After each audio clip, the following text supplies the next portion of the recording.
Today on Public Eye News, Governor Whitmer declares a state of energy emergency, new flooding in Sheboygan and Menominee counties, and a downstate man is sentenced to 30 years in prison. Emily Goodacre will give you your weather forecast, where she'll take a look at conditions for today and days to come. And Luke Niddle will give you your sports breakdown. I'm Maggie Franzen.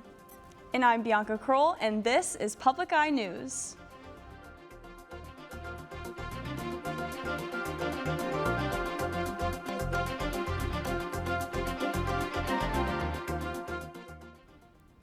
Governor Gretchen Whitmer has issued a state of emergency for northern Michigan. This comes after the heavy precipitation combined with the rapid snowmelt, widespread flooding, elevated river levels, and saturated ground conditions. These conditions caused damages to homes, roads, public facilities, disrupted transportation, and emergency operations. Whitmer already issued EO 26-5 declaring the state of emergency for Sheboygan County. This includes the water levels at the Sheboygan Dam. These emergency conditions have created an urgent need for timely transportation of petroleum fuels, utility restoration materials, emergency equipment, and other essential supplies that are necessary to support response and recovery operations. And with those recent snowmelt and rainfall, the counties of Menominee and Sheboygan are warning of the dangers. Sheboygan Dam is experiencing high water levels and can lead to flooding in the areas nearby. A large piece of ice has also damaged a safety wire near the dam. As a result, the Department of Natural Resources has closed off access points upstream and downstream. In Menominee, the County Sheriff's Office is urging those to take caution when going out in flooding conditions. With the rising floodwaters, it has caused impassable roads, sinkholes, washed out bridges, impacts to utilities, and flooding homes and businesses. The Menominee River is also expected to rise for another 24 to 48 hours. It is urged to have an emergency plan set in place and use caution near floodwaters. A Kalamazoo man is headed to federal prison for 30 years in a disturbing child exploitation case. 26-year-old Devontae Edwards was sentenced after investigators found evidence that he had sexually assaulted a 13-year-old. Edwards had recorded the abuse and even went as far as to brag about it and his actions in uncovered text. The case began when the teenager had been reported missing in 2025, and police used digital evidence to track her location to Edwards' home. After officers searched the residence, they found explicit videos and other evidence clearly stating his desire to target children online. Federal officials warn this case shows how predators are using social media as a tool to find potential victims. These same authorities say protecting children remains a top priority, and they are urging parents to stay aware of who their kids are talking to and interacting with online. Now turning to another federal case out of West Michigan, a man who had been living and working in the United States illegally has been sentenced after assaulting federal agents during an arrest in Michigan. 29-year-old Julio Cesar Garcia Espinoza was sentenced to 15 months in custody on multiple charges, including identity fraud and assaulting Homeland Security agents. When agents attempted to arrest him in September of 2025, officials say he violently resisted, kicking, biting, and injuring one officer. Federal officials say assaults on law enforcement are taken seriously and will be prosecuted fully. After serving his sentence, Espinoza is expected to face deportation proceedings. Stunning new video from a school shooting last week shows how a high school principal in Oklahoma saved lives by tackling a gunman in the school lobby. Skylar Henry has more on Moore's heroic act. Newly released surveillance video shows the gunman open fire in the lobby of Oklahoma's Pauls Valley High School last week. Seconds later, Principal Kirk Moore races into the hallway, pushes the gunman onto a bench and holds him down, before another staffer jumps in to kick the weapon away. We're about a population of 6,200 people, good kids, good community. Certainly don't expect these type of situations to happen in your town. Moore, an educator of 35 years, was shot in the leg and airlifted to a nearby hospital in stable condition. No one else was harmed. Law enforcement identified the suspect as a 20-year-old former Pauls Valley High School student. He was arrested and faces charges including shooting with intent to kill, but has pleaded not guilty. Pauls Valley Mayor Jocelyn Rushing spoke to our Oklahoma City affiliate KWTV.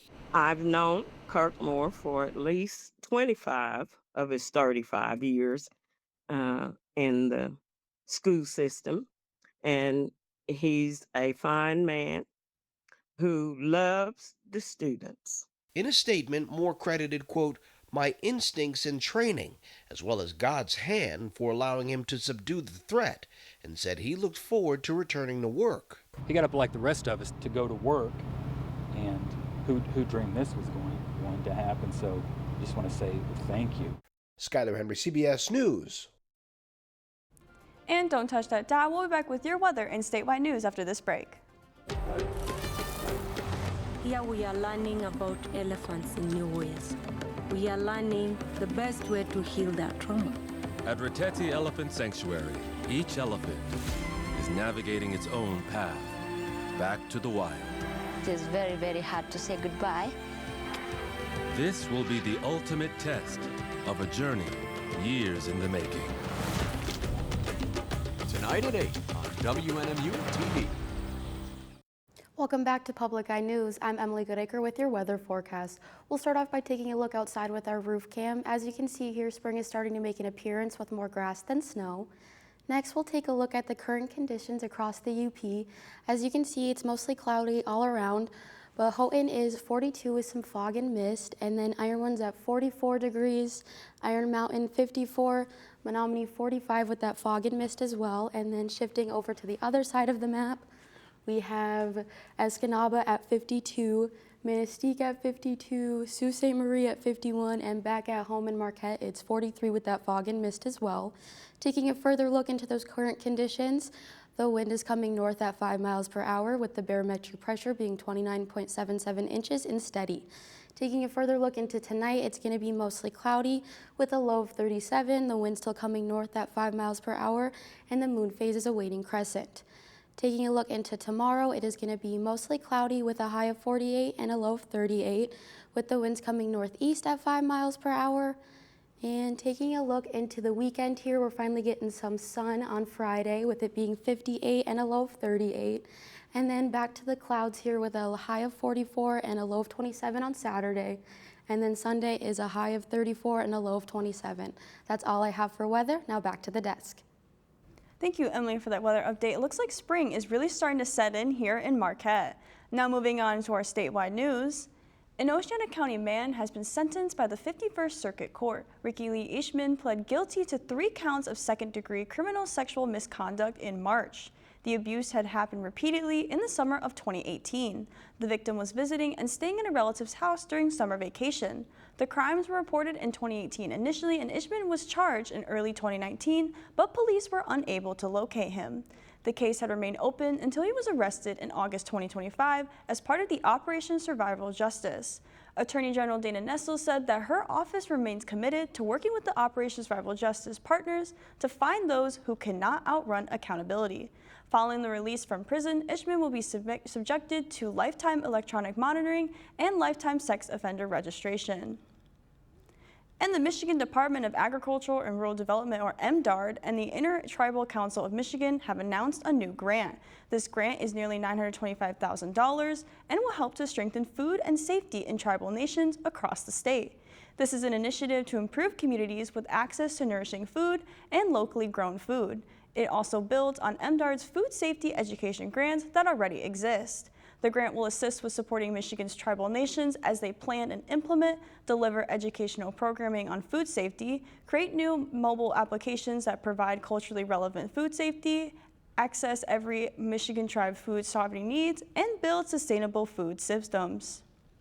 And President Trump is signaling once again the war with Iran could be almost over. The latest statements, as he suggests another round of direct negotiations, could be starting within a matter of days. His vice president is giving new insight into sticking points in the latest round of talks. CBS Jared Hill has the latest.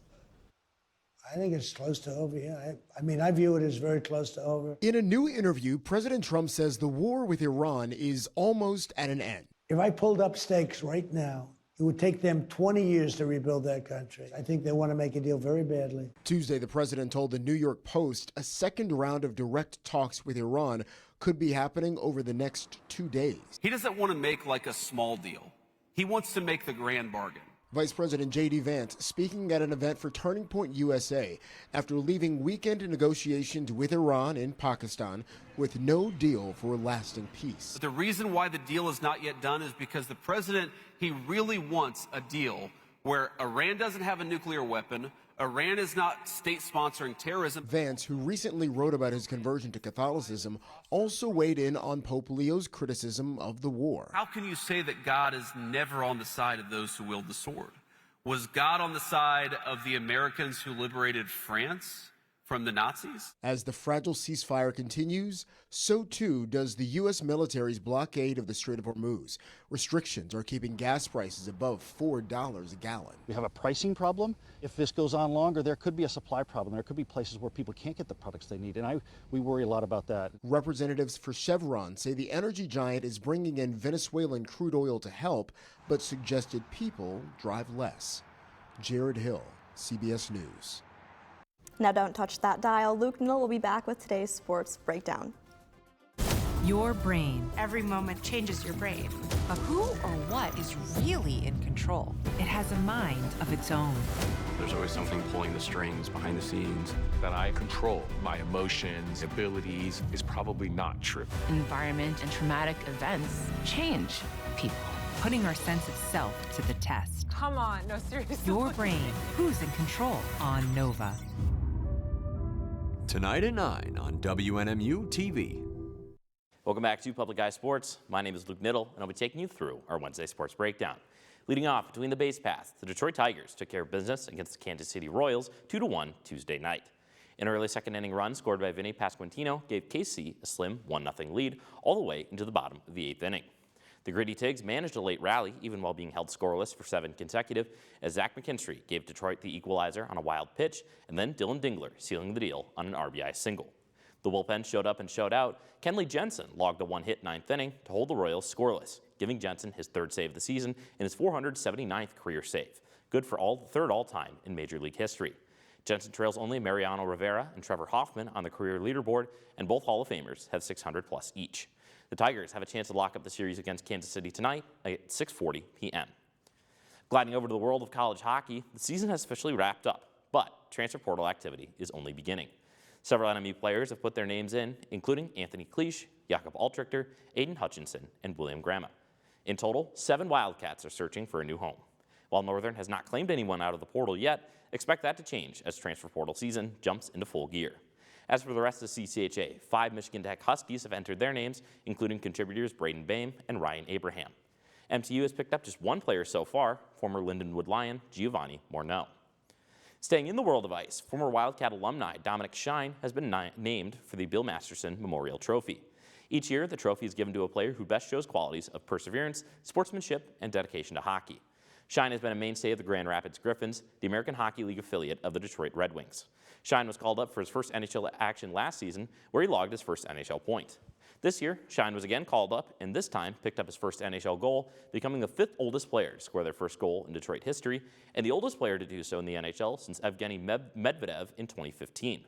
Shine was also named captain of the Griffins this season, where he guided the team to a 49-15-4 record en route to a playoff berth. That's all I have for sports. Back to the desk.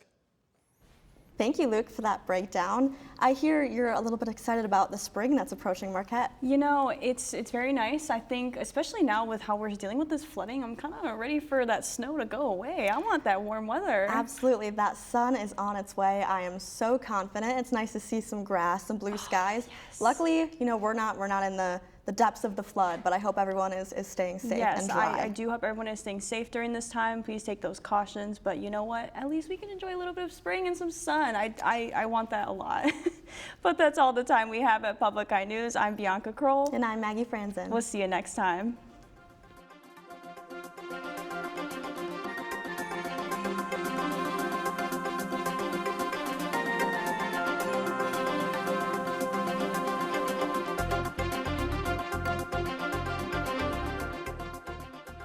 The preceding program was produced by WNMU-TV, Northern Michigan University Public Television, in studios located in Elizabeth and Edgar Hardin Hall.